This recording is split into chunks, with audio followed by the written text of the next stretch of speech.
Investi très jeune dans ses fonctions, à l'âge de 5 ans, Louis XIV incarne la monarchie absolue, plaçant le roi au-dessus des lois. Cependant, il se doit de respecter les lois fondamentales du royaume. Le pouvoir de Louis XIV est tout de même affirmé.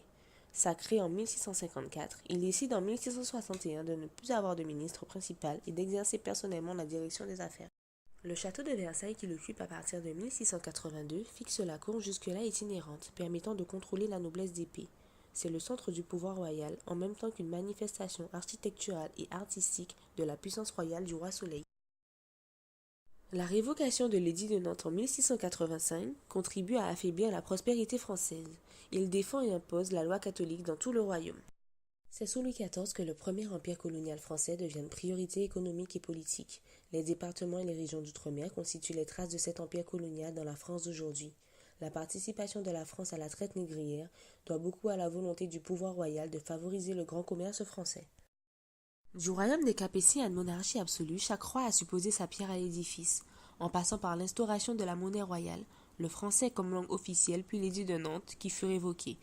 Les quatre rois ont su affirmer leur pouvoir. Par la suite, nous verrons que l'absolutisme s'est peu à peu dissous, notamment avec la Révolution française en 1789.